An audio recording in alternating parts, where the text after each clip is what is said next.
Y creo que ya. Hola a todos y a todas. El día de hoy continuaremos con los fundamentos de Python, en particular funciones y estructuras de datos. ¿Qué es lo que vamos a ver el día de hoy? El día de hoy empezaremos con una nueva sección que llamaremos previamente en. Pasaremos a ver estructuras de datos, posteriormente funciones y terminaremos con la conocida sección para llevar. Previamente hace una semana que tuvimos nuestra primera clase, han estado en las clases o haciendo más cosas y puede que no recuerden qué es lo que vimos. Entonces, recordemos rápidamente que vimos la primera clase. La primera clase vimos variables, que las pensábamos como cajas mágicas, tipos de datos, que son los valores que puede guardar una variable, como números, letras, objetos, condicionales o control de flujo. No sé si recuerden el ejemplo de Bob Esponja. Y también ciclos en el cual utilizamos una analogía con comer palomitas. ¿Alguien quisiera agregar algo más aquí? No, sí, todo está bien. Excelente, continuemos. Empezaremos con programar es como un deporte. Puedes aprender las reglas, pero debes jugar para aprender. Esto quiere decir que pueden venirme a escuchar o pueden venir y escucharnos hablar a los miembros del club 1 hora, 3 horas, 1 hora y media, pero no va a ser hasta que ustedes empiecen a escribir su código que van a encontrarse con problemas conceptuales o cosas que no hayan entendido completamente, o van a verificar que en efecto comprendieron todo al 100%. Empecemos con las estructuras de datos. La clase pasada vimos las variables, ¿no? Pero ¿qué pasa si queremos guardar cosas un poco más complicadas que solo un nombre o un número o un valor booleano? Para eso nos sirven las estructuras de datos, nos sirven para acomodar los datos de distintas formas. Primero, empezaremos con listas. Las listas podemos pensarlas como cajoneras. Recordemos que las variables las pensamos como cajas mágicas que podían guardar cualquier valor y tenían un nombre. Entonces, las listas podemos pensarlas también como cajoneras mágicas, donde cada cajón es una caja mágica que puede guardar lo que sea, y la cajonera en su totalidad es mágica porque puede crecer tanto como la memoria de nuestra computadora nos lo permita. Ahora, ¿cuáles son las propiedades Bueno, antes veamos un ejemplo. Cuando nosotros éramos niños e íbamos a la primaria, la profesora tenía una lista de alumnos. Y llegaba el día en que tocaban hacer exámenes, el examen de enlace, no sé si aún hagan examen de enlace, y ese día la profesora nos pedía que nos sentáramos por número de lista, ¿no? Y también en ese día, cuando pasaba asistencia, no preguntaba nuestro nombre, no decía Rivera Ramírez Jesús Iván y yo decía presente, decía 35, que era mi número de lista, y entonces yo tenía que decir presente. ¿Por qué esto es importante? Porque en nuestras cajoneras o listas no vamos a identificar a los objetos por algún nombre en particular, sino por la posición que ocupan dentro de la cajonera o de la lista. Y empezamos a contar desde 0. Entonces esta sería la posición 0, la posición 1, la posición 2 y la posición 3. Ahora, ¿cuáles son las propiedades de una lista? Las propiedades de una lista es que es mutable. Esto quiere decir que los valores que guarda pueden cambiar. Y no vean ¿no? Ese no debería estar ahí. Y es ordenada. Esto quiere decir que hay un orden en la lista y este orden es en el que vamos insertando los elementos. ¿Sobre aquí hay alguna duda o pregunta? ¿Una duda o pregunta? No, por el momento no. Ok, continuemos. La siguiente estructura que veremos que van a ser las tuplas. Las tuplas son muy similares a la lista, solo que las propiedades no son las mismas. Las tuplas las utilizamos regularmente para guardar un número finito de valores, aunque pueden también crecer indefinidamente. Bueno, sí, para guardar un número finito de valores. Como ejemplo, para los que sepan un poco de diseño gráfico o cuando éramos niños y que agarrábamos las pinturas y empezábamos a jugar con ellas y las combinábamos para crear nuevos colores, como lo hace Reese en Malcolm el del medio y crea el azul. Los colores en una computadora o en general se pueden representar utilizando 3 valores, ¿no? El RGB, donde el R es para rojo, el G es para verde y el B es para azul. Y la combinación de valores y la combinación de estos valores pues nos da distintos colores. Esto podemos pensarlo como una tupla, una tercia que representa un color. Ahora, ¿cuáles son las propiedades? Las propiedades es que las tuplas no son mutables. Es decir, si yo digo que la primera entrada va a ser 10, esa entrada va a ser 10 por el resto de sus días. No puedo cambiarlo. Y ya se quedó así hasta que el programa termine o el mundo se acabe. Y la otra es que hay un orden también. Y el orden es en el que se fueron agregando los elementos. Retomando el ejemplo de los colores RGB, pues el R es la posición 0, el G es la posición 1 y el B es la posición 2. ¿Hay dudas con esto? ¿Preguntas? Sí, entonces la tupla también es una estructura. Ajá. Ya, sí, entendido. Gracias. La primera que vimos son las listas y la segunda son las tuplas. O eneadas. También pueden pensarlo como los que hayan visto RN. En cada coordenada pues va un valor distinto, ¿no? Y pasamos. Sí, entonces también, bueno, no sé si se puede ver la analogía, también lo podríamos ver como una especie de arreglo, ¿no? Podemos pensarlo como una especie de arreglo en el que no podemos cambiar los valores que contiene. No podemos crecerlo tampoco y no podemos eliminar elementos individuales. Sí, gracias. Ok. ¿Alguna otra duda o pregunta?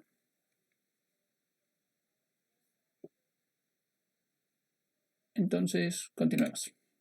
Ahora, los diccionarios son como los diccionarios que todo el mundo conocemos, ¿no? En el que buscamos una palabra y encontramos su significado. Y ustedes podrían preguntarse por qué en diccionarios tengo unas llaves de bebé en lugar de la foto de un diccionario. Esto es porque un diccionario en Python y un diccionario en la vida real no son 100% lo mismo. En un diccionario normal, si nosotros buscamos, por ejemplo, la palabra chico, esta palabra puede tener 2 acepciones, ¿no? Una para referirse a una persona de el género masculino, a algún varón quizás, adolescente, y otra para describir una propiedad que se refiere al tamaño. Es decir, una misma palabra puede tener 2 significados distintos.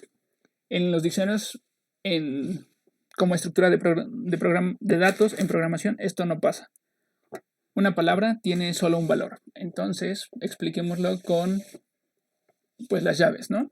Todos tenemos nuestro llavero y una técnica usual es poner argollas de colores a las llaves para identificar de qué es cada llave, ¿no? Por decir, la llave roja puede ser la llave de la puerta, la llave azul, la llave del auto, la llave amarilla, la llave del zaguán, etcétera, ¿no? Y algo que también tenemos que notar es que aquí no hay un orden predefinido. Es decir, si yo les digo la tercera llave, todo depende de qué llave sea primero. Primero, por decir, en este caso, la primera llave es la roja, ¿no?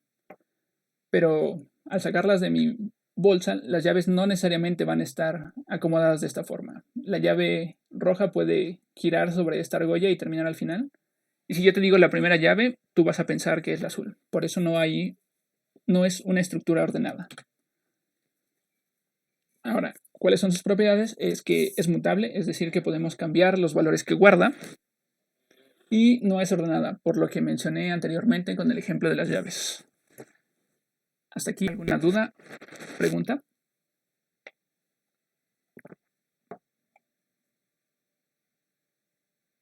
No, por el momento no. Ok. Ahora vimos 3 estructuras de datos, ¿no? Listas, tuplas y diccionarios. Pero, ¿cómo hago esto en Python o cómo hago esto con código? Para hacerlo, pues es de la siguiente forma. Para las listas, las vamos a identificar porque van a estar encerradas entre corchetes, que son estos simbolitos en rojo. Y los elementos que contiene una lista van a estar separadas por coma, Entonces, esta lista tendría varios elementos y cada elemento lo separamos por comas. Las tuplas se definen casi igual que las listas, solo que en lugar de utilizar corchetes, utilizamos paréntesis. Entonces, cuando veamos paréntesis, podemos saber que lo que está allí es una tupla. Y también para separar a los elementos, se utilizan las comas. Finalmente, para definir diccionarios, lo que se hace es se utilizan las llaves, ¿no? O estos paréntesis curvos. Y lo que se hace es primero se declara la llave, que esto puede ser como en el caso de un diccionario, una palabra, como por decir chico, auto, y el valor, la definición. O en el caso de el llavero, aquí en llave puede ir el color de la llave y en valor, pues la puerta que abre. ¿Esto queda claro? ¿Dudas? ¿Preguntas? ¿No hay algo que también se llama conjuntos en este tipo de casos también? Ajá. Sí, solo que a lo largo del curso no usaremos tanto los conjuntos, entonces por eso no los consideré, pero los conjuntos son como los conjuntos que conocemos en matemática, en la que los objetos ahí son únicos. Es decir, yo puedo tener una lista en la que se repitan pues 2 elementos, ¿no? Como la lista de mis calificaciones. Puedo tener 6, 6, 8, 10. El conjunto de mis calificaciones no acepta repeticiones, solo sería 6, 8 y 10. Y para hacerlo, solo se utilizan las llaves y los elementos separados por comas. Ajá. Bueno, si no hay más preguntas, entonces continuamos. Ahora, funciones. Las funciones las conocemos desde el bachillerato y al menos las funciones en un sentido matemático, ¿no? En el que aprendemos que una función es una regla que asigna a un valor de entrada, regularmente la X, o un valor de salida, ¿no? Regularmente la Y. Y aprendemos a dibujar sus gráficas y en este caso podemos ver un pequeño monito bailando, dependiendo de la fórmula o la función y acomoda sus bracitos, ¿no? Pero las funciones también podemos encontrarlas en otro lado. Como por ejemplo, aquí debería de haber una... Bueno, aquí debería de haber una imagen de deportes para los que practiquen algún deporte de equipo como baloncesto o fútbol americano, o sean fans aunque no lo practiquen, sabemos que hay jugadas, ¿no? Las jugadas en los deportes nos ayudan a organizar la defensa, organizar el ataque, tomar por sorpresa a nuestro rival. Y regularmente estas jugadas son movimientos complejos en el campo de juego, ¿no? Y las identificamos con un nombre en particular, por decir línea, azul, remolino o algún nombre que recordemos. ¿Y esto por qué lo hacemos? Imagínense que ustedes están viendo un partido y a la mitad del juego, en lugar de que la persona que tiene el balón o algo por el estilo grite el nombre de una jugada, empieza a gritar: ¡Hey, tú! Tienes que cortar tienes que cruzar el campo, tú ven hacia mí. El objetivo de la jugada se ve comprometido. Es decir, pues el otro equipo sabe los movimientos que se van a hacer y ya no tiene mucho sentido. También para las personas que han tomado clases de baile, cuando uno aprende a bailar, le empiezan a enseñar ciertas vueltas, ¿no? Y las vueltas son también una serie de movimientos complejos en las que les dicen, pues, en el tiempo 1 la chica pasa primero, luego pasas tú, subes la mano, etc. Y les dan también nombres o números como enchufla, 70, 70 especial, etc. Esto para que cuando el instructor esté dando la clase de práctica, solo dice el nombre de la vuelta y todos los participantes saben qué vuelta deben de hacer. Entonces, si se dan cuenta, las funciones también están como en otros aspectos menos matemáticos de nuestra vida y se utilizan para encapsular un conjunto de instrucciones, y darles un nombre con el que podamos identificarlas. Ahora, otro ejemplo es la máquina de tortillas, ¿no? La máquina de tortillas realiza un montón de cosas adentro de la máquina que no saben, bueno, no sé a ciencia cierta cuáles sean, pero tiene que amasar la masa, cortarla, aplanarla, volverla a cortar y cocinarla, ¿no? Y al final nos entrega una bonita tortilla. Y dentro de la máquina de tortillas podemos identificar algunas cosas. Por decir, la entrada. ¿Qué es lo que recibe nuestra máquina de tortillas? Pues masa, ¿no? ¿Cuáles son las instrucciones que realiza? Las que le comentaba: cocinar, cortar, amasar, etc. Y tenemos una salida, es decir, las tortillas calientitas. Este también es un ejemplo de una función y vemos las partes que tiene: entrada, instrucciones y salida. Ahora, ¿cómo hacemos esto dentro del código? Para hacer esto dentro del código, pues lo hacemos con Python. En Python usamos la palabra reservada def, que recuerden que eran palabras que entienden Python. El nombre que queramos darle a la función: máquina de tortillas, el nombre de una vuelta, el nombre de una jugada, los parámetros, es decir, los ingredientes que necesitan para poder realizar las instrucciones correctamente, un conjunto de instrucciones y al final nuestra función puede regresar un valor o no regresarlo. En caso de que lo haga, usamos la palabra reservada return, que le indica a Python que tiene que devolver un valor y el valor que debe de devolver. Ahora, continuando con la analogía de la máquina de tortillas, los parámetros, pues, es la masa, ¿no? Las instrucciones es todo lo que mencioné antes: cortar, cocinar, amasar, aplanar. Y el valor que regresa, pues, es una tortilla. ¿Dudas? ¿Preguntas?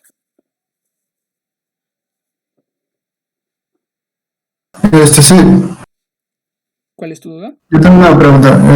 Para el nombre de las funciones también es como en las variables, que no podemos usar los caracteres especiales.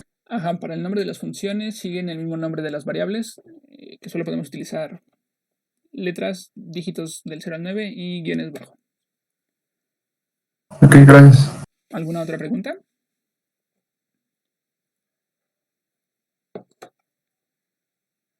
Parece que no.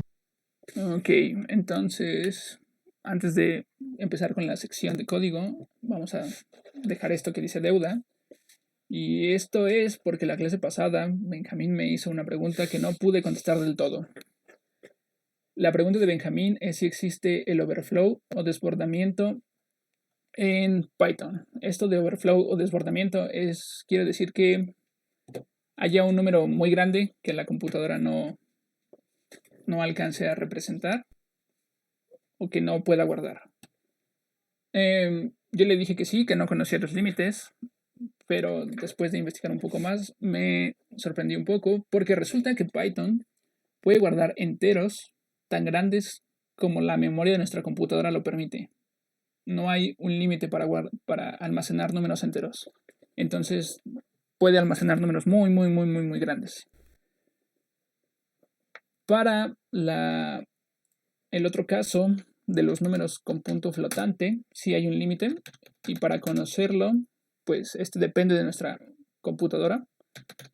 Podemos importar import sys y hacer esto: sys.float.info, y nos da el número máximo que puede guardar, el número mínimo que puede guardar, el epsilon de la máquina y cosas como esas. Espero esto responda a tu pregunta, Benjamín. Y pues ya. Si alguien tiene alguna pregunta sobre esto. es su momento de hacerla. Gracias. Eso quiere decir que, por ejemplo, a lo que dijiste, que puede guardar un número tan grande a como la memoria sale de la computadora, ¿verdad? Ajá, para números enteros. O sea es que decir, si, números sin puntos decimal. ok, si mi computadora es de, tú hablas de la memoria que tiene dentro del disco duro, ¿no? No, la memoria que tiene como RAM. Ok, perfecto. Pensé que era la otra, la memoria de disco duro. No, Okay. tanta RAM como tenga tu computadora. Ajá, ¿alguna otra duda o pregunta respecto a esto?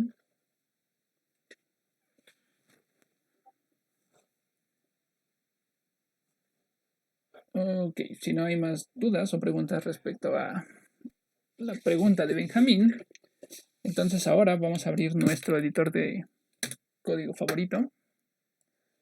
En este caso el que yo uso es VS Code, pero quedamos que si usaban Atom, Spider, PyCharm o alguna otra cosa no había problema.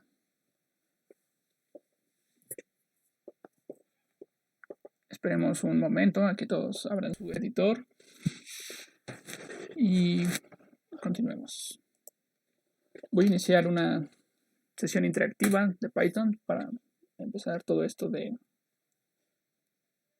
listas. Bueno, entonces vamos a definir una lista de nombre lista. ¿Y cómo lo vamos a hacer? Pues recordamos que usamos los corchetes.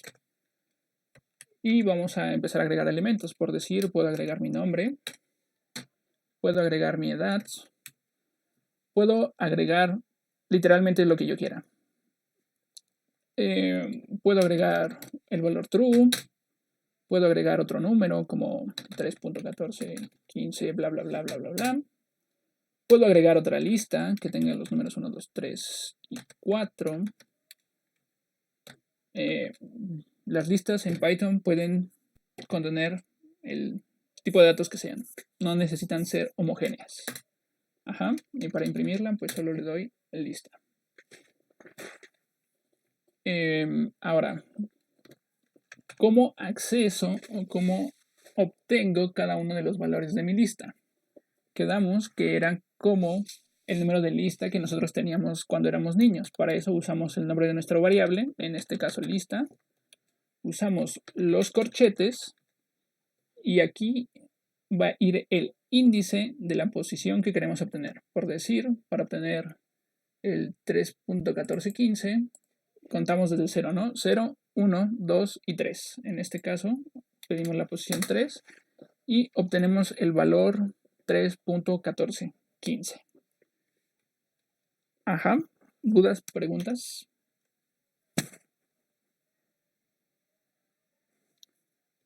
No, no hay dudas, no hay preguntas. Excelente. No, todo bien. Ahora, Python también soporta lo que son los índices negativos. Ajá.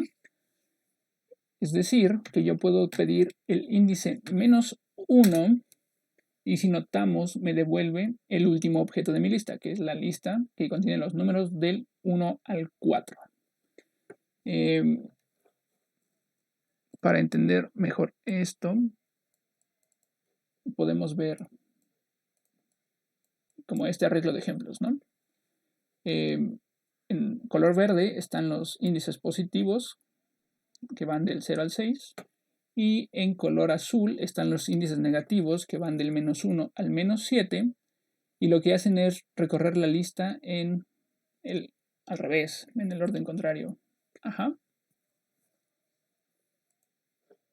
Y supongamos que quiero también otra vez obtener el 3.1415, pero esta vez utilizando índices negativos, entonces empiezo a contar -1, que es toda esta lista, y -2. Entonces aquí puedo pedir el -2.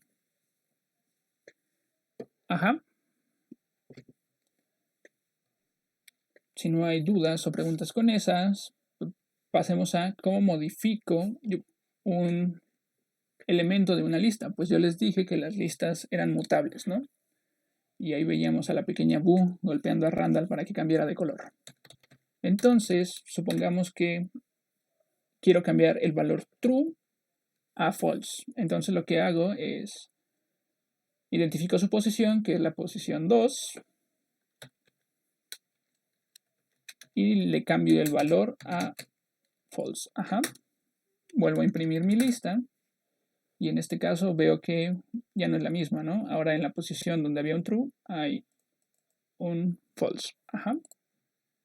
¿Dudas? ¿Preguntas?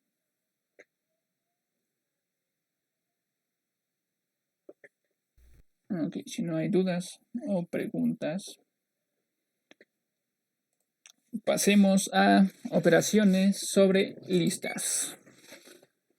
Yo tengo una lista y tengo dos operadores. En este caso, los operadores son el operador de suma y el operador producto.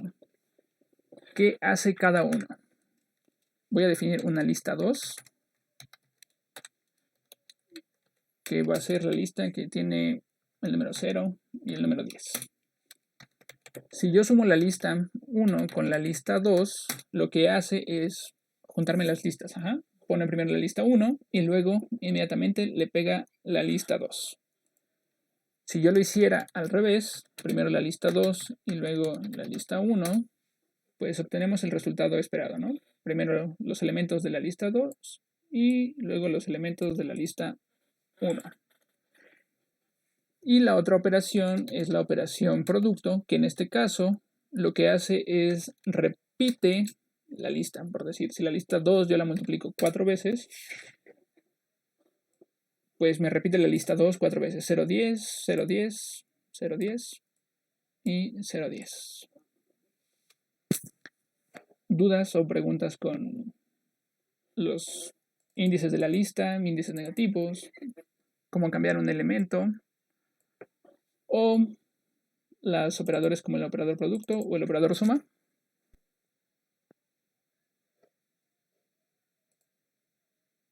No.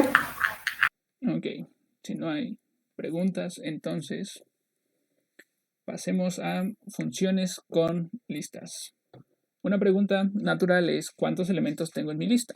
Para saber cuántos elementos tengo en mi lista, yo puedo utilizar la función len. Le paso mi lista y me dice que mi lista tiene 5 elementos. O, por ejemplo, para la lista 2 me va a decir que tiene 2. Ajá. Ahora, cuando uno tiene una lista, hay algunas operaciones que le gustaría hacer, como insertar de su lista o borrar de su lista. Para insertar en una lista se utilizan dos instrucciones, por decir lista. La primera es append, que podríamos traducirlo como añadir, agregar. Lo que va a hacer esta va a agregar un elemento, el elemento que le pasemos entre paréntesis, al final de la lista. Por decir, si yo quiero ahora agregar el número 20 y luego imprimir lista otra vez, podemos ver que se agregó el elemento 20 al final de la lista. Y la otra es utilizando la instrucción insert. De insertar, esta recibe dos ingredientes. El primer ingrediente es la posición donde queremos agregar el elemento. Por decir, si quisiera agregarlo al principio, sería en la posición 0. Y puedo agregar el valor Python, por decir, de alguna forma. Y notamos que ahora está en la posición 0 Python y en el resto de las posiciones lo que ya teníamos.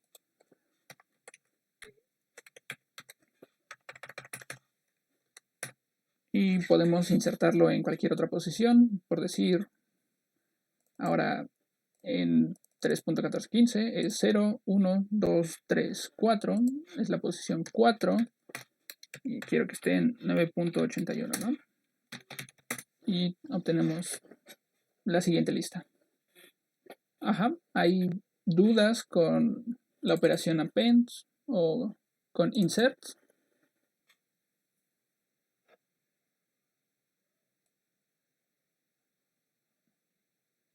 Sí, no. Todo bien.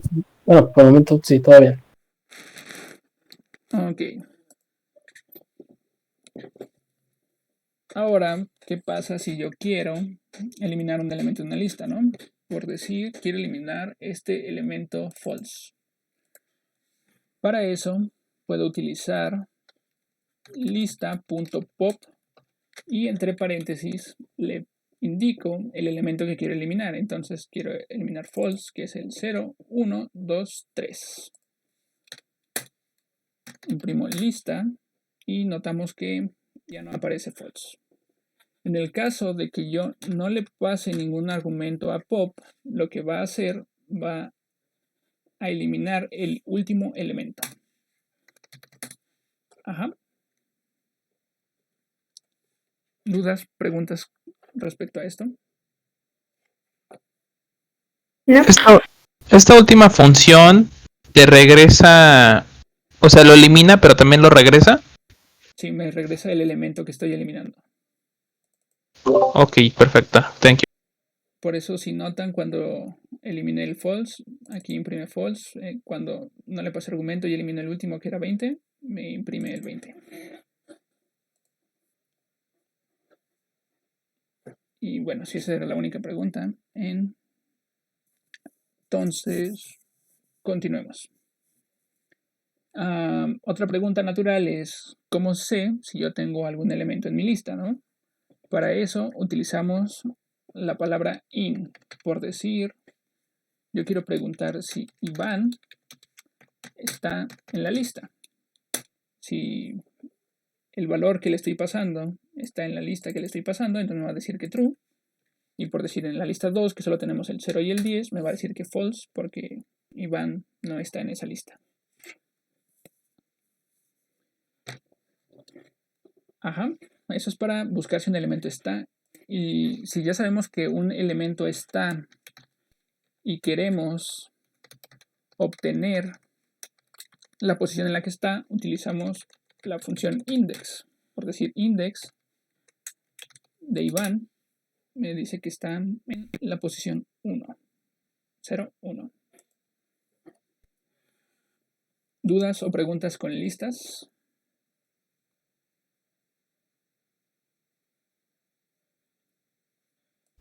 Todo ok. Ok, entonces ahora pasemos con tuplas, ¿no? Permítanme cerrar esto y volverlo a abrir. Y ahora vamos a crear una tupla que regresa el index si el elemento no está en la lista. En ese caso regresa una cosa que se llama no, que quiere decir que no hay nada. Podemos probarlo por decir lista. Y ahora solo voy a hacerla de números para que sea rápido. Y puedo preguntarle por el index de el número 10 que no está. Podemos ver que me regresa un error de que el 10 no está en la lista. Ajá. Por eso lo dije de la siguiente forma. Index lo podemos utilizar si sabemos que un elemento está en la lista. Por eso primero introducimos el 10 in lista para verificar que está. Y si está, pues podemos preguntar por su índice. Si no, nos va a arrojar un error. ¿Alguna otra duda o pregunta?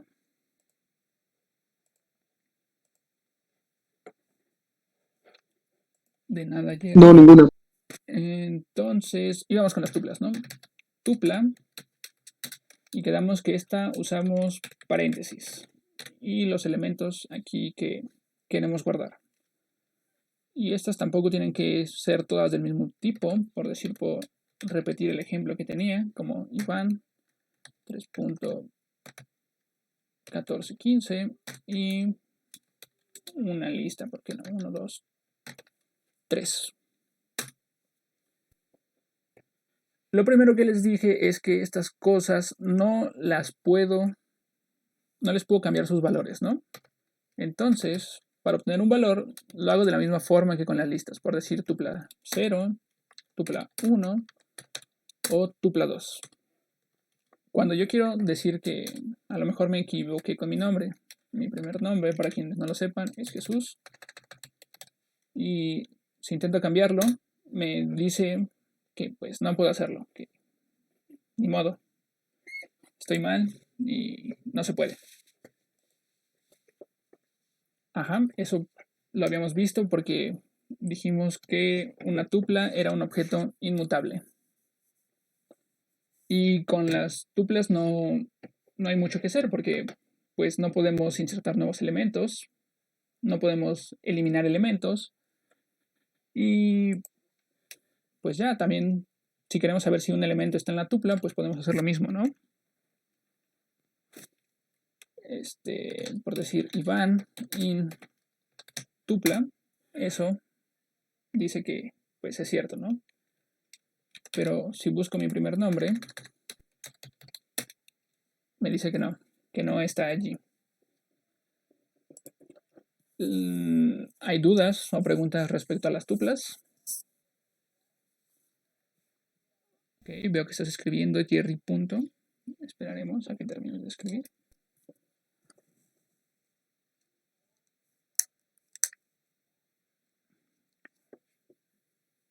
Ok. Podemos intentarlo. 1, 2, 3. In tupla. Y en este caso me dice que sí, pero si yo le agrego o le quito un elemento, pues me dice que no porque no está.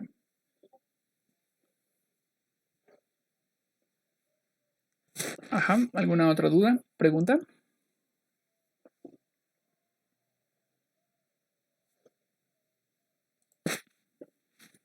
Marisol-GA está escribiendo y choca.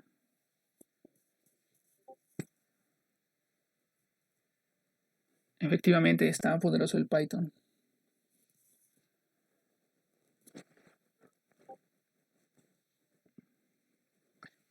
Esa es una buena pregunta, Marisol. En index, si tengo dos elementos iguales, ¿qué posición me da? Podemos comprobarlo, ¿no? Podemos hacer una tupla 2. Esa es una de las ventajas de poder usar como una terminal interactiva.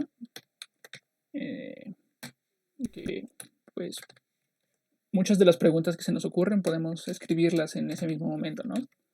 Por decir, ahora la tupla 2 tiene mi nombre dos veces repetidos, una al principio y una al final. Y si hago tupla2.index de Iván, vemos que me regresa la primera ocurrencia, es decir, la posición 0. ¿Alguna otra duda, pregunta que se les ocurra?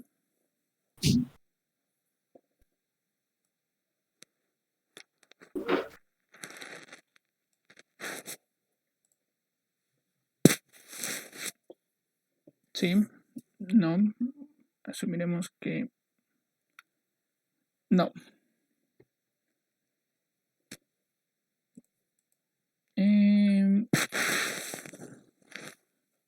Continuemos con los diccionarios. Entonces, yo puedo definir un diccionario que lo voy a llamar dict, utilizando las llaves, ¿no? Luego,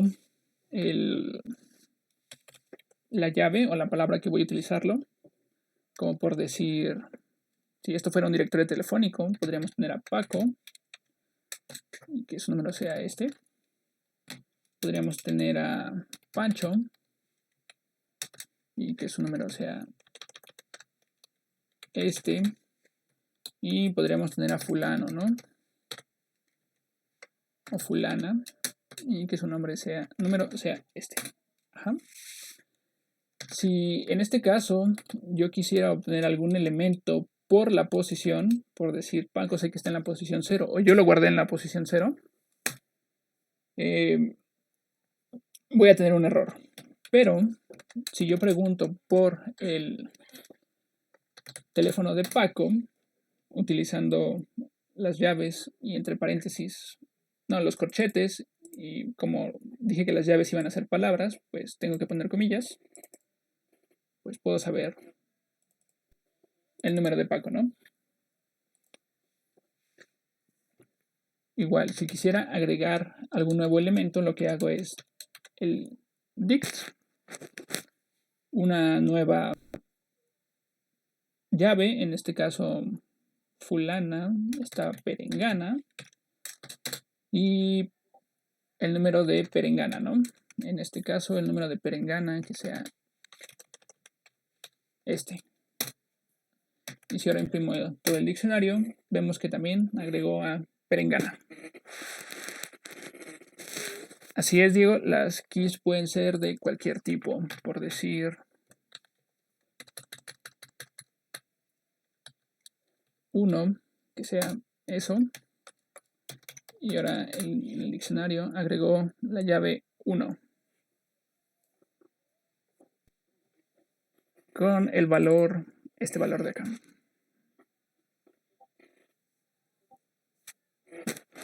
Eso es correcto, Jerry. Si ya existe por decir en este caso que agregué a perengana, eso me lo agregó porque no existía una perengana en mi diccionario. Si yo intento hacer lo mismo otra vez, vamos a cambiar un 1 por un 2 e imprimo otra vez el diccionario. Ahora vemos que... bueno, no cambié a perengana, cambié la clave del 1.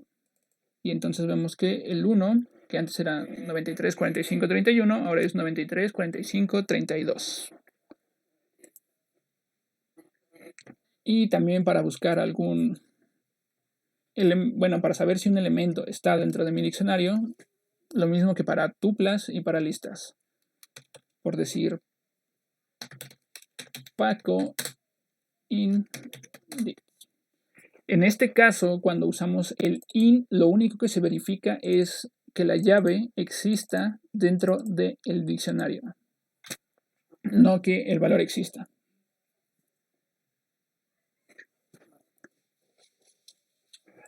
¿Dudas o preguntas sobre lo que hemos visto hasta ahorita de...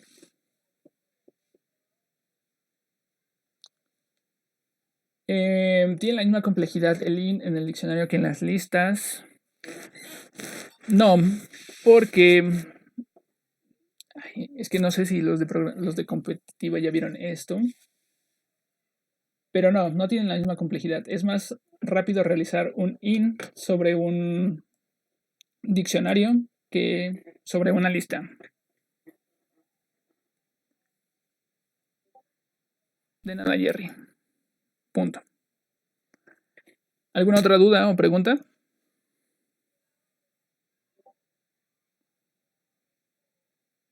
Sí, puedes hacer un diccionario de diccionarios. Así como dicts.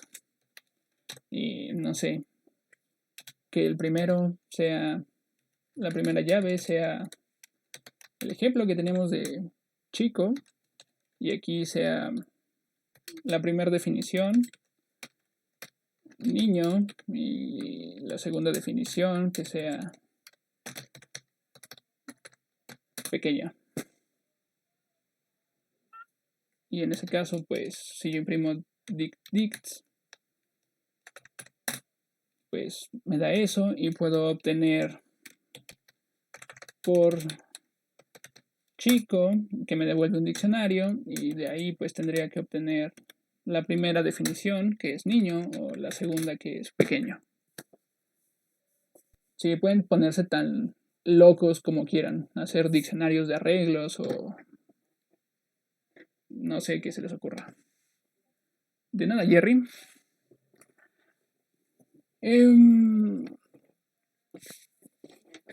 ¿Hay alguna otra pregunta sobre listas, arreglos o tuplas? Bueno, también mencionamos conjuntos. En este caso, por decir, solo se utilizan las llaves y los valores adentro, por decir 1, 2, 3, 4. Y si repito el 2 y luego imprimo conjuntos, vemos que no aparecen repeticiones, solo el 1, 2 y 3. Diego pregunta, ¿dónde podemos ver las referencias a las funciones? ¿Hay alguna documentación oficial? Sí, no es tan bonita como la de C. Tú Esto puedes buscar como listas en Python. Puedes encontrar mucho, pero este es el oficial de Python 2.7. Aquí está la buena, la de 3.90. Y aquí puedes ver todas las operaciones que puedes hacer. Qué es lo que recibe y qué es lo que hace.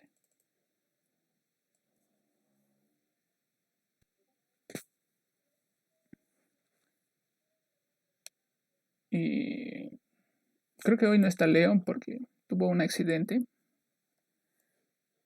No, nada grave, pero es un accidente. Y él preguntaba sobre estructuras de datos, así como colas o pilas. Aquí viene un poco sobre eso, que les interesa más a los de programación competitiva. Y finalmente es cómo recorro los elementos de un arreglo, de una lista, de una tupla o de un diccionario. Para eso, bueno, podemos hacerlo aquí. Dejen, hago otro terminal. Voy a crear una lista que sea de palabras, así como hola, ¿cómo estás? Y para ello utilizamos la instrucción for, alguna variable auxiliar, por decir palabra, en donde van a estar las palabras en la lista, los dos puntos. Aquí voy a usar un tabulador para, recuerden que cuando ponemos dos puntos, la siguiente línea debe estar tabulada. Y le voy a poner que me imprima la palabra. Le doy enter y vemos que imprime cada una de las palabras que está en la lista. Hola, ¿cómo estás? ¿Dudas, preguntas sobre cómo recorrer una lista?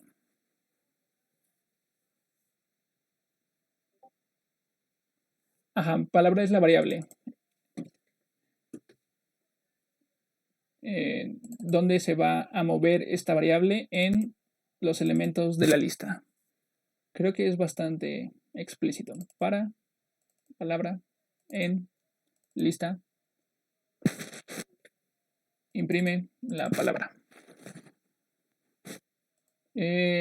Sí, puedo recorrer por índices numéricos, pero tendría que ser algo como primero saber, bueno, sería así, para, y en la lista, bueno, ahora no nos moveríamos en la lista, sería en el rango de la longitud de la lista. Y ahora lo que imprimiríamos no sería la palabra, sino sería la lista y pasarle un índice. Y es lo mismo. Algo bonito de Python es que puedo hacer los dos en una misma. Por decir, si quiero los índices y al mismo tiempo quiero los valores, lo que hago es esto. Voy a ponerle índice, coma, palabra, en donde en la enumeración, enumerate, de la lista. Esta función de enumerate, lo que hace es, le pasamos una lista y nos devuelve como el índice 0, qué palabra contiene, el índice 1, qué palabra contiene. Y para verlo, pues vamos a imprimir el índice y la palabra, ¿no? Y si vemos, hace los dos, ¿no? El índice 0 es la palabra hola, el índice 1 es la palabra cómo, el índice 2 es la palabra estás. ¿Alguna otra pregunta?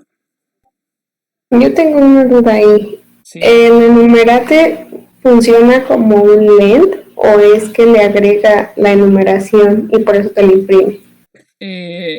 No, lo que hace enumerate es un poco más complejo.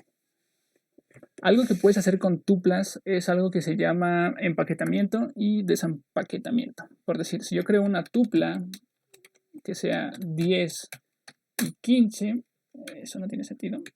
Tupla que sea 10 y 15. Yo puedo hacer luego esto, que X y Y sean igual a tupla.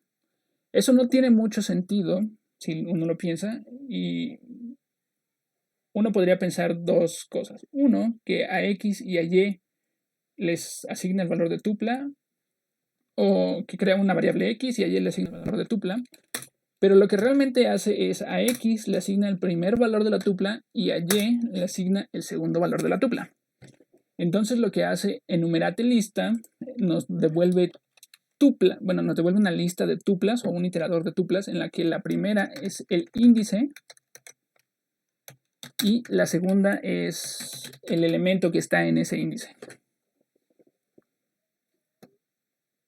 ¿Sí? ¿No?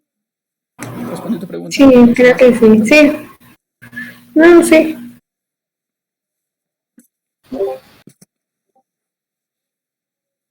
¿Más dudas o preguntas sobre tuplas? ¿Se puede hacer con diccionarios que de llave y elemento? Como que llave y elemento. O sea, que en vez de que me dé el índice, me dé la llave del elemento, o sea, la pareja. Bueno, para primero hablar de llaves tienes que trabajar con diccionarios. Entonces, sí. Entonces, si tú tienes el... ¿Tenemos un diccionario? No, creo que no tenemos un diccionario. Vamos a crear otra vez el de... Esto de Paquita. Va a ser Paco con este número y Pancho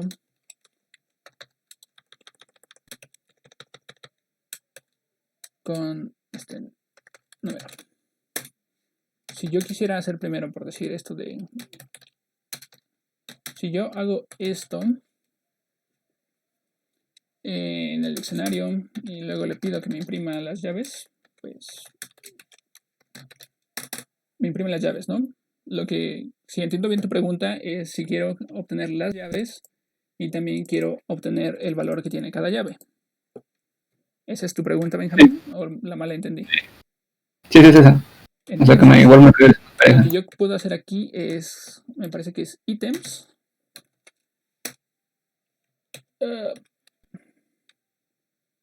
Y aquí sería llave, valor.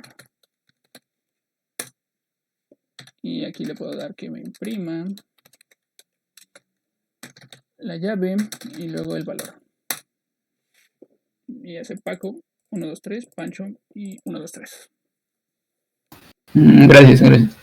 De nada. ¿Alguna otra pregunta?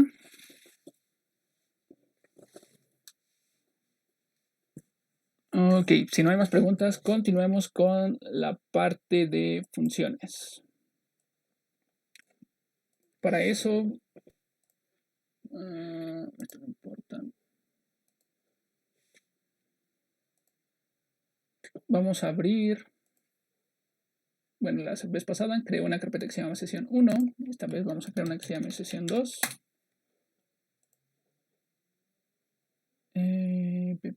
No. Y vamos a crear un archivo que se llame funciones.py. Y pues vamos a empezar a definir nuestras primeras funciones. Quedamos que para definir una función utilizábamos la palabra reservada def. Entonces, pues escribimos def.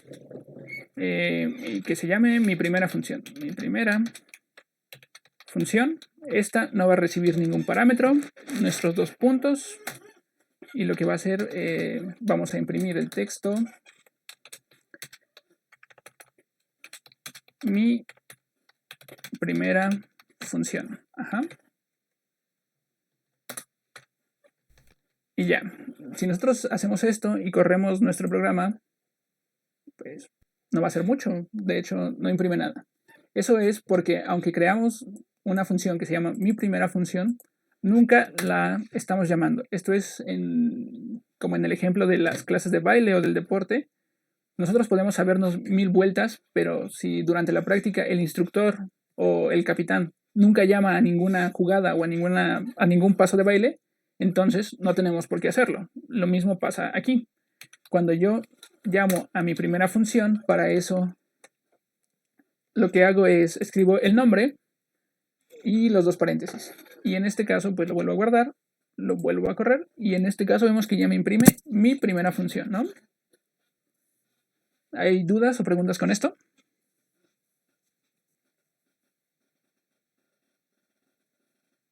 Con respecto al tipo de dato de la función.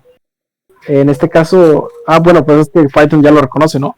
Ajá, Python, bueno, aquí solo es importante pensar en los tipos de datos o en los valores que estás utilizando cuando los estás operando.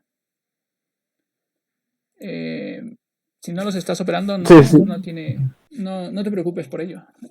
Y es lo que decíamos la clase, o en lo que vimos al principio, podemos sumar dos listas y podemos multiplicar una lista por un número. Pero no podemos dividir listas o ese tipo de cosas. Entonces, ahí es cuando se tiene que tener cuidado qué tipos de datos se están utilizando. Ahora, pues vamos a definir una función, pero ahora que reciba un parámetro, ¿no? A este lo vamos a llamar saludo. Y aquí va a recibir un nombre y lo que va a hacer va a imprimir un saludo que va a ser hola y va a ser el nombre. Ajá. Y pues lo mismo, ¿no? Si lo guardamos y lo corremos, nada más imprime mi primera función porque jamás llamamos a la segunda función. Entonces para llamarla escribimos saludo entre paréntesis.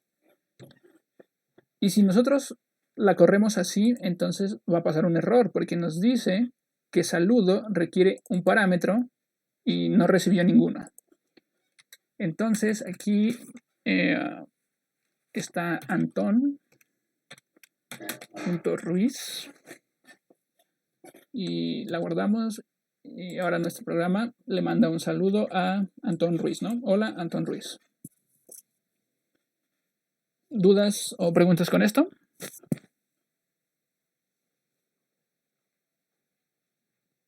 Yo tengo una duda nada más con respecto a la primera. ¿Se podría decirse que es análogo? Bueno, yo lo comparo mucho con C porque ahí aprendí un poco a programar. ¿Sería como una especie de void?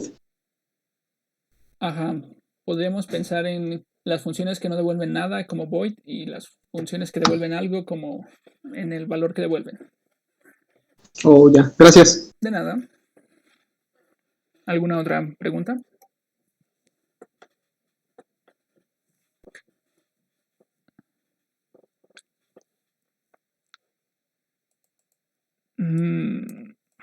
Aceptemos como topología el comentario de Chuck y continuemos.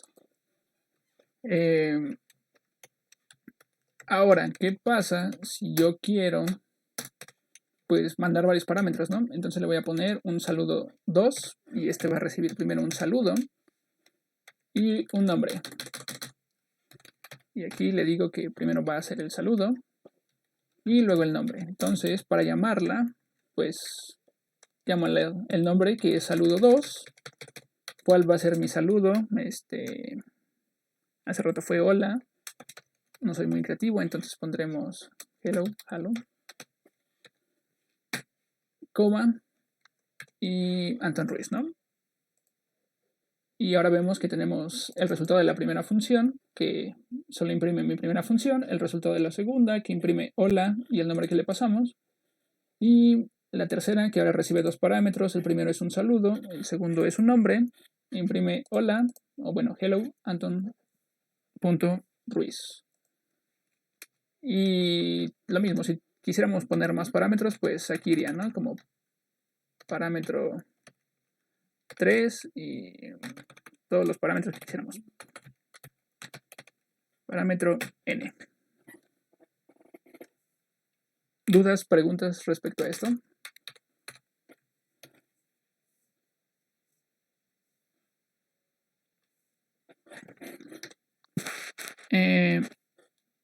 Pues si no hay dudas o preguntas, entonces pasemos a funciones que devuelven algo. Como por decir...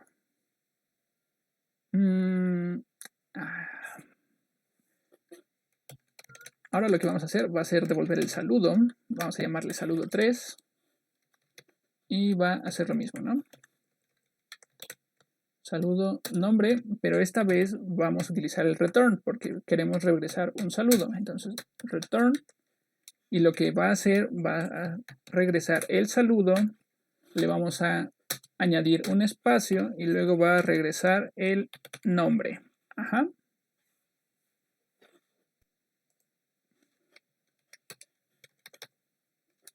Y como esta función nos regresa algo, tenemos que guardarla en algún lado. Entonces vamos a crear como respuesta igual a saludo 3. Y lo mismo, ahora va a ser Olis. Y ahora saludaremos a el primer ministro.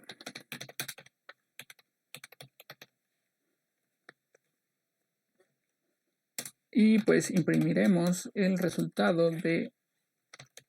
Bueno, no. Aún no imprimiremos el resultado. Si nosotros ejecutamos... Tuve un error. ¿Por qué tuve un error? Ah, porque me faltaron unos 2 puntos. No olviden sus 2 puntos.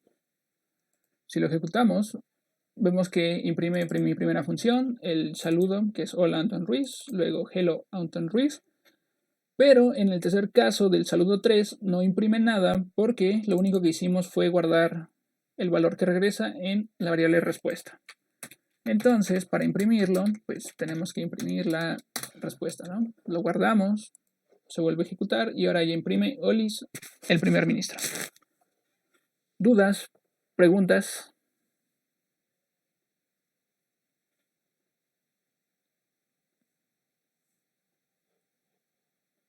¿No? ¿Nadie tiene ninguna duda? ¿Ninguna pregunta? ¿Podrían confirmar diciendo no tengo dudas? No, No tengo dudas. dudas. No. yo tengo una duda. Excelente, ¿cuál es tu duda? Aquí ahorita lo escribí, bueno, como iba todo el código, funciones, y al momento de escribir respuesta, primero puse respuesta. Ujú. No, primero puse print respuesta y al último después puse respuesta igual al saludo 3 y los parámetros que nos comentaron. O sea, Y ahí fue donde me esto. marcó un error. Sí, sí, exacto. Pues, vamos, ¿Por qué hacía eso? pues, si tú imprimes respuesta aquí, ¿quién es respuesta? No sabemos aún quién es respuesta. No, Recuerda que todavía no se sabe. todo se ejecuta de arriba hacia abajo, a menos que mandes a llamar funciones que hace como, puedes imaginarte que hace como saltos. Pero hasta este punto todavía no hay definida ninguna variable que se llame respuesta. Entonces te dice un error que, pues, ¿cómo quieres que imprima lo que no le has dicho qué es? Es como en los exámenes, ¿no? Uno no puede responder lo que no estudió o lo que no le enseñó el profesor. Y usualmente uno se queja por eso. Lo mismo hace Oh, ya aquí. entendí, sí. Y ya Sí, le esa era dices, mi duda. mira, aquí está esto va a ser respuesta y por eso cuando está en el orden opuesto funciona. Porque primero le digo, esta es la respuesta y luego imprime esto. Ajá. Oh, ya veo. Sí. ¿Alguna Gracias. duda? ¿Pregunta? ¿Queja, comentario, sugerencia? Yo tengo. Ya podríamos meter todo eso en una clase, ¿no? No sé quién dijo lo de las clases. No te adelantes, pero pronto veremos clases. Ok. Bueno, Debería de... Sí, es lo de la próxima sesión. ok, Pero primero es necesario que entiendan bien pues todo lo anterior, ¿no? ok, Como subir las escaleras. ok. ¿Cuál era tu pregunta, Diego? Cuando mandas un parámetro, Ujú. o sea, por ejemplo, si quisiéramos mandarle un diccionario de parámetro, o sea, ¿le manda literal el diccionario o qué onda? Sí, literalmente le manda el diccionario. Entonces, Vamos a hacer por decir la de saludo, que tendría sentido hacerlo. Eh, Aquí vamos a crear una... Puedo crear un arreglo. Vamos a ponerle lista. Y esto va a ser, no sé, puede ser nombres, ¿no? Diego, Eder y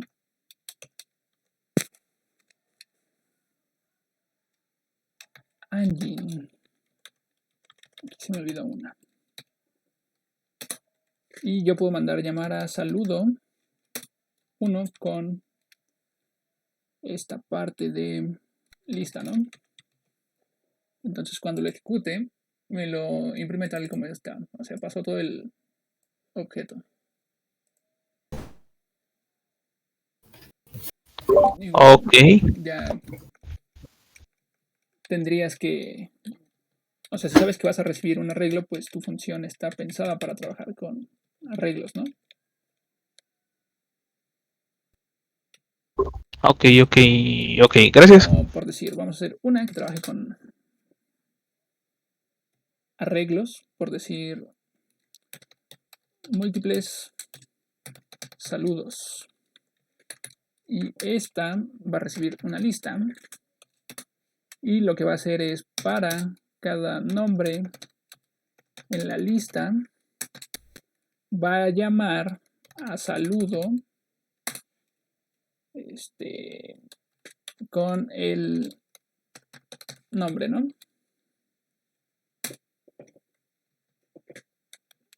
Y pues aquí lo llamamos, ¿no? Múltiples saludos de lista. Lo ejecutamos y ahora dice hola Diego, hola Eder, hola Angie. Igual, algo importante aquí es que podemos ver que podemos llamar funciones dentro de funciones, ¿no? Aquí la función múltiples saludos llama a la función saludo que habíamos definido antes.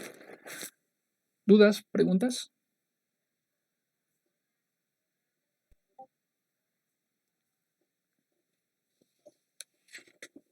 Bueno, si no hay más dudas o preguntas,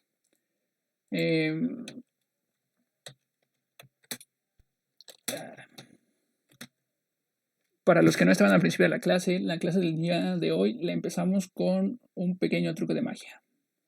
El pequeño truco de magia está en este archivo y voy a escoger un número, por decir 50. Pero 50 es muy grande. Sí, 50 es muy grande para el tipo de fuente, no para el programa. Entonces vamos a poner un número más pequeño, 30. Ahora, algún voluntario que no haya estado al inicio de la clase y haya visto este truco, que quiera participar, puede decir yo, puede escribir. A ver, yo. ¿Quién eres tú? Paco. Paco, muy bien, Paco. Vas a pensar un número entre el 1 y el 30. Ajá. Sí. ¿Me lo vas a decir? No me lo digas, sí. por favor. Y ahora me vas a decir en qué listas de números como estos aparecen. Ajá. Espero. En la primera, en la segunda, tercera, la cuarta. ¿Y ya? Sí. ¿El número que estabas pensando era el 15, Paco? Sí. Oh, excelente. Hicimos magia. ¿Alguien tiene idea de cómo podría funcionar este programa?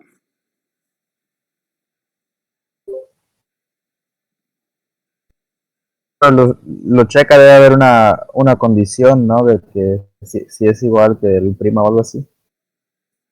Ok. Y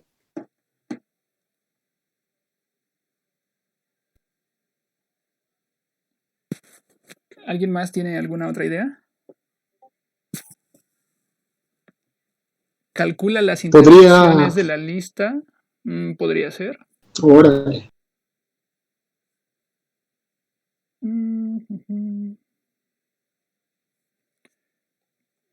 Solo déjame pensar.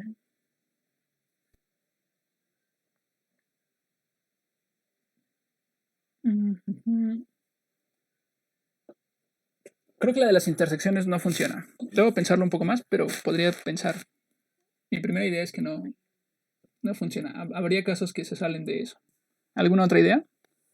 Veo que es magia, no hay más explicación. Aquí voy a romper. Bueno, no soy un mago, entonces supongo que no estoy sujeto a sus reglas. Entonces puedo explicarles el truco, que lo haré más adelante.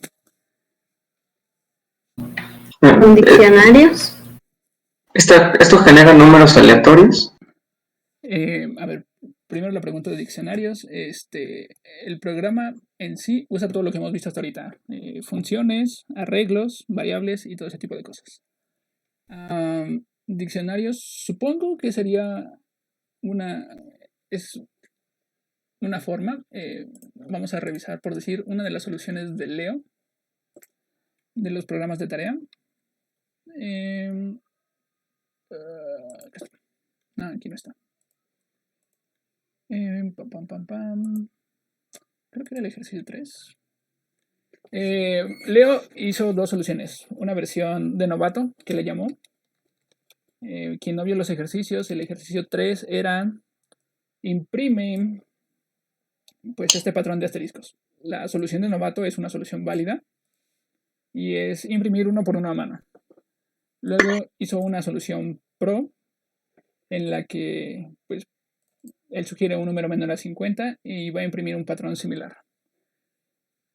Supongo que podría hacerse con diccionarios usando una versión de novato, pero no. Este número influye un poco. Entonces con diccionarios no tendría que ya tenerlos que construirlos todos a mano o algo por el estilo. Pero es una buena idea. Y luego creo que Rodrigo Torres, ¿me repites tu pregunta, por favor?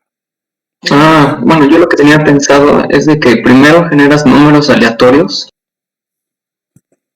Bueno, antes unas listas vacías y después lo metes todo en un for y vas generando números aleatorios y que se imprimen cada uno en la lista y el número que se repite más es el número que piensas. No. ¿Alguna otra idea?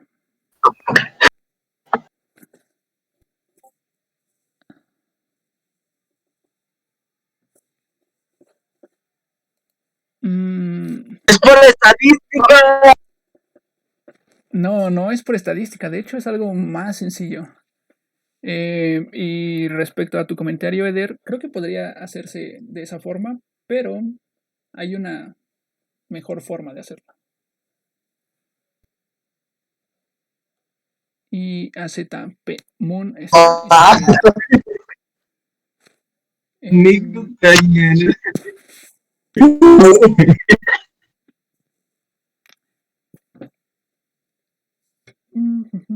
Bueno, quedan 10 minutos de clase. No sé si en 10 minutos pueda explicarles esto. Bueno, puedo explicarles quizás la idea detrás. Podemos dejarlo de tarea, que lo piensen y lo resolvemos iniciando la siguiente clase. Y mientras les enseño algo que se llama listas por compresión. ¿Qué dicen? Suena bien. Va. Ok. Perfecto, suena bien. Sí, está bien. Algo a mí que me gusta mucho de Python son las listas de compresión. Y eso es porque soy matemático y las listas por compresión se parecen a cómo uno define los conjuntos. Por decir, una forma de crear la lista de números del 1 al 10 es que yo escriba 1, 2, 3, 4, 5, 6, 7, 8, 9 y 10. Y si quisiera una lista más grande, pues tendría que teclear más números, ¿no? Otra es utilizando un for, ¿no? For y en el rango. Bueno, primero tengo que crear una lista L, que va a ser una lista vacía. Y luego así. Y en el rango de 1 hasta 11, agrega el i a la lista L, ¿no? Y pues al final yo puedo pedir la lista L y es la misma lista, ¿no? Son dos formas. Hay una tercera forma. Ya vi como metiéndole un for dentro de la lista, ¿no? Sería i, for i, un range y de todo esto. Y ya te lo imprime en la lista, ¿no? Las listas por compresión, yo puedo hacer esto. Digo i, for i, en el rango de 1 a 11. Y obtenemos la lista, la primera lista que estábamos haciendo, ¿no? Y esto es como cuando en matemáticas decimos sea X el conjunto de los X que pertenecen a no sé dónde, que cumplen esta condición, ¿no? Podemos hacer cosas más complicadas, como por decir, obtener el cuadrado de un número, ¿no? Ahora obtenemos los cuadrados 1, 4, 9, 16, 25, 49. Podríamos obtener los pares. Una forma de obtener los pares es al rango pasándole un argumento adicional que es el tamaño de paso, ¿no? Que sería 2, que nos devuelve los impares porque empiezan 1. Esa es una forma, ¿no? Otra sería utilizando un if, como por decir si i módulo 2 es igual con 0, entonces lo va a agregar a la lista. Y ahora obtenemos los pares. Ajá. Esto está súper cool. Y no sé, ¿qué opinan? ¿Qué les parece? ¿Dudas o preguntas respecto a esto? No, sí está muy padre, muy práctico. Y demasiado útil. No solo nos ayuda para, o sea, si yo cambio aquí paréntesis por, que diga corchetes por paréntesis, perdón, no cambio 1.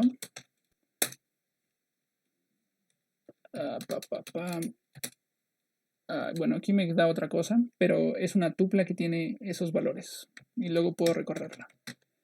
Y no sé si, creo que también se podría hacer para diccionarios. Dentro de estas cosas también podemos llamar funciones. Como por decir, si yo defino una función que sea cuadrado, que recibe un argumento y lo que hace es regresa i por i. Y ¿dónde está mi lista de cuadrados? Es esta.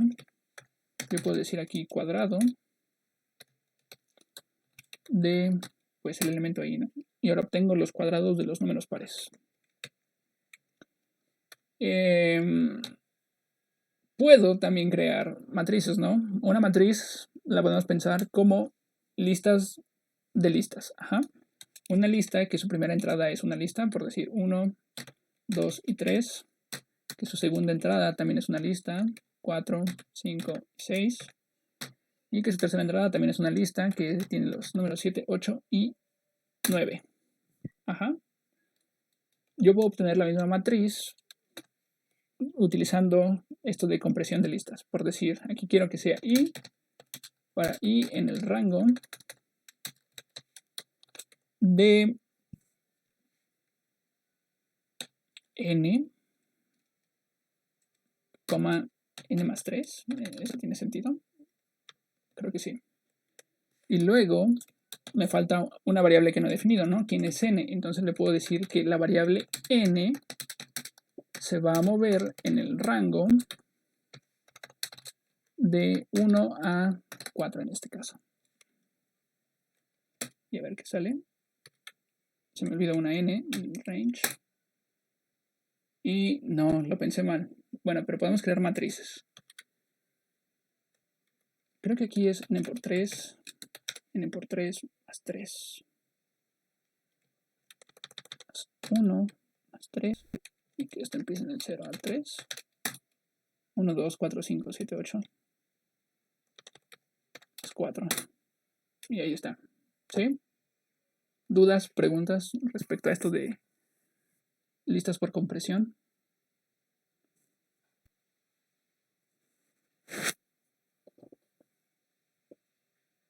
¿Sí? ¿No? ¿Alguien puede confirmar? ¿Negar?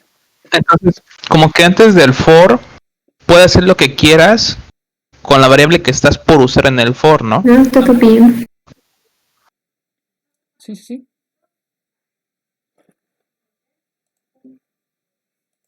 ¿Cómo ven? ¿Qué les parece? ¿Qué pasó, abuelita? Sí, ahorita la bajo. Por ejemplo, si queremos hacer operaciones entre esas matrices. Aquí tendrías que definir tus operaciones entre matrices. No están implementadas en Python por defecto. Más adelante veremos una biblioteca que usaremos para trabajar con matrices. Ok. Sí. Pero si podrías definir alguna función que tome alguna matriz o dos matrices y la multiplique o la sume, cosas por el estilo. Bueno, si no hay más dudas o preguntas. Para eso se utilizaría NumPy, ¿no? Ajá, para eso vamos a utilizar NumPy. ¿Alguna otra duda? ¿Pregunta? Bueno, si no hay otras dudas o preguntas, pasaremos a la bonita sección para llevar, en la que los que estuvieron en la clase pasada ya saben que alguno de los participantes tiene que decir qué es lo que vimos el día de hoy, hacer así como un resumen súper rápido. Y en caso de que todos los chicos o chicas que estén aquí hoy sean tímidos, entonces yo escogeré uno para que nos dé el resumen de la clase de hoy. ¿Alguien que quiera participar?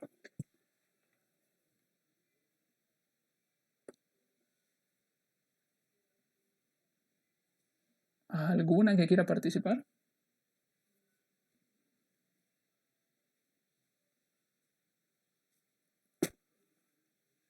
Bueno, parece que nadie quiere participar, entonces escogeré... Hilda, ¿podrías decirnos qué vimos la clase del día de hoy? Sí. Bueno, hoy vimos estructuras de datos que son listas, tuplas, diccionarios. Y yo tengo una duda, ¿las funciones también son otra estructura de datos o son aparte? Son aparte. Ok. Bueno, vimos esas tres estructuras de datos, algunos comandos como para agregar elementos a esas estructuras y vimos funciones también. Ok, muchas gracias. ¿Alguien más quiere complementar lo que dijo Hilda? ¿O deberé escoger a otro participante?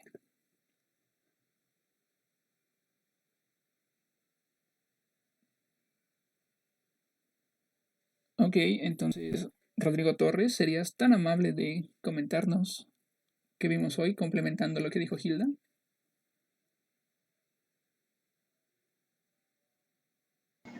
Ok, bueno, como comentaba la compañera, vimos los diccionarios, listas y tuplas. Una tupla, pues, en pocas palabras, tiene paréntesis. Una lista tiene los corchetes y un diccionario son con las llaves. Luego vimos funciones. En las funciones primero definimos, lo ponemos como def, ponemos ahí el nombre de nuestra función y adentro ponemos todos nuestros parámetros. Y ya al final, bueno, ahí dentro de la definición, pues hacemos lo que queramos. Por ejemplo, no sé, si queremos el área de un cuadrado, entonces adentro de nuestros parámetros tenemos que poner, por ejemplo, B y H, que podría ser, por ejemplo, base y altura, y después ponemos la fórmula del área y la retornamos y luego ya la imprimimos. Y ahorita estuvimos viendo algunos ejemplos también, por ejemplo, de hacer ahí un for dentro de una lista. ¿Y? Ok, gracias Rodrigo. Sí. ¿Alguien más que quiera participar?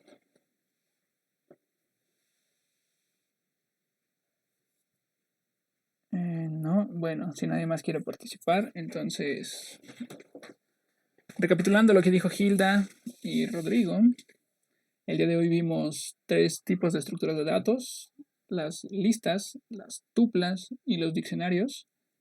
Como Rodrigo mencionó, las listas se hacen con corchetes, las tuplas con paréntesis y los diccionarios con llaves. Vimos funciones y comentamos un poco sobre listas de compresión.